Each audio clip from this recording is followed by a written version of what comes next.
And then we have the third quarter moon, lastly but not leastly. So the third quarter moon is another square. So the sun and the moon are at that 90-degree angle again, and squaring each other. So I love to tell people here to really express yourself, whether it's in a journal or in a way of setting your boundaries for yourself and others. So you're really clear as to what works for you and what's acceptable for you. And it's represented by no other than the wild woman.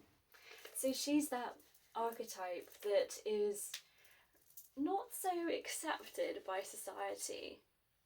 And she's wild, she does what she wants when she wants, but actually it's because she's probably been shunned for so long. She's had to endure so much, and there are parts of each and every one of us, regardless of your gender, that are masculine and feminine.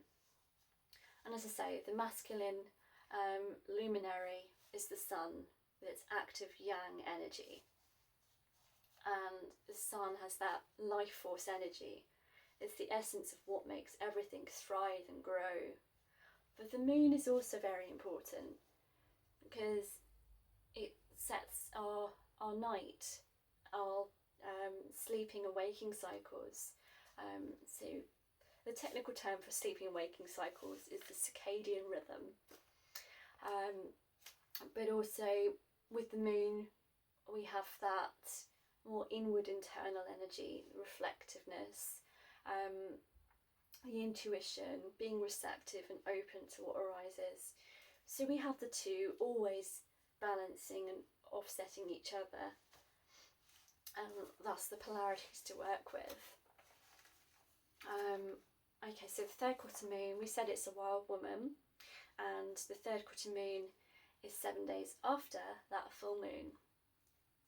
And the season for the third quarter moon is traditionally autumn. So if you think of the seasons as well, where we had the full moon was that beautiful flower at its fullest in bloom. We also then have in autumn, the leaves come off the trees, the flowers, the blooms start to die away, and our energy levels again, they start to lower, and we typically turn inward, we become reflective, we evaluate again. If we hadn't reached fruition with our goals at full moon, we were still continuing into that third quarter moon to try and tweak and get the last little bits completed if we could, depending on what kind of goal you're after. So as I say, with the autumn, the leaves come off the trees, the flowers, the blooms start to die away. So I'm just going to have a bit of a drink. I'm talking so much. Typical Gemini.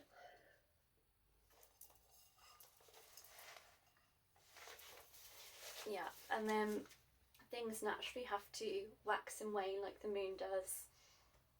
And then it's just preparing you for that new moon, that time of darkness again, where we can start all over again.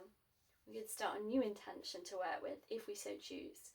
Or if we feel that our goal is more long term, it needs maybe 1, 2, 3 months, 6 months, or even a year, then we can still use the beginnings and ends of each lunar cycle to work with to achieve those. And the lovely thing is that the stages of the moon also go through our lives. I mean, I can make a video on this one as well, but we are all born and we all die. But in between, we have a journey that's beautiful and unique to us. And we need to really enjoy the experience and realise that the beauty is also in the experience, not just the final result.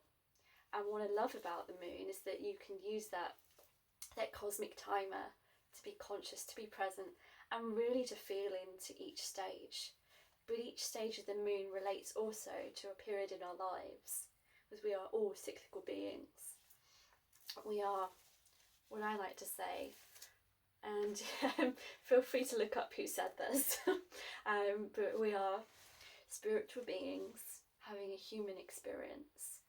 So we need to embrace that humanness in us too. We can't be all go, go, go, go, go, because even the heart has to rest in between each and every beat. Okay, so what else? So that third quarter moon, it is all about the Sacral Chakra and water. So the Sacral Chakra is the low belly, just below your navel, your belly button, and it's our seat of emotions and our creativity. And that is actually very much in line with what we have in astrology as well, because we think of water, the water signs are highly in tune with their emotions, and even the moon herself, that is within a water sign framework. So let's talk to that a bit more. So the fourth sign of the zodiac is Cancer. And who rules Cancer? The moon. So there we go. Cancer, the phrase for Cancer is I feel. And the house, the fourth house of the zodiac, which Cancer traditionally rules, so that it's all to do with our family, our loved ones, nurturing both ourselves and our relationships with the world, shall we say. It's about the first tribe you create, your family. So also we have Scorpio. So Scorpio is the 8th sign of the zodiac,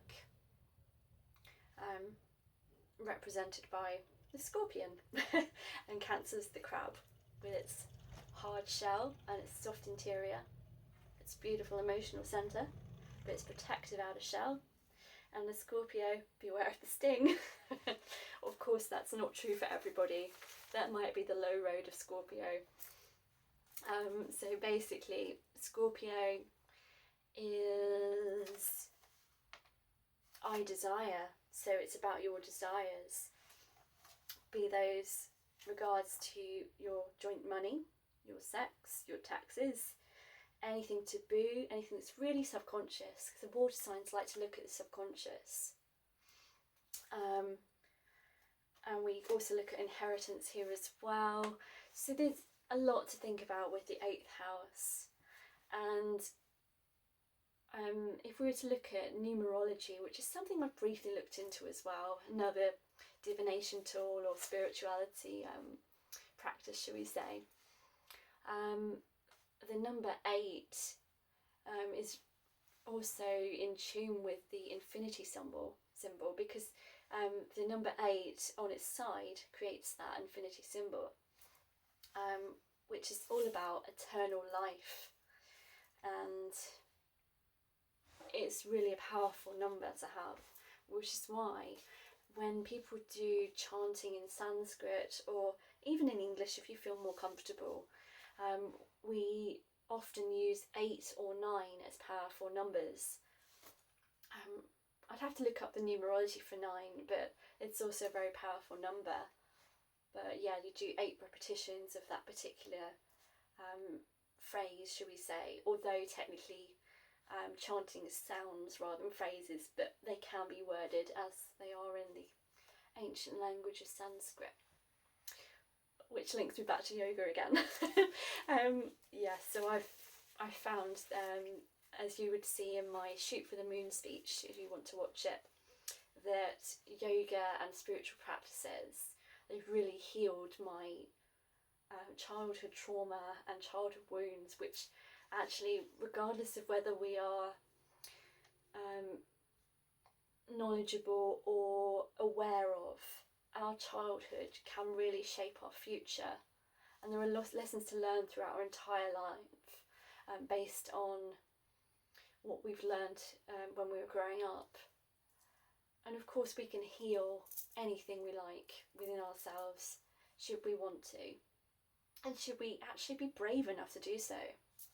And you have to be brave to heal yourself.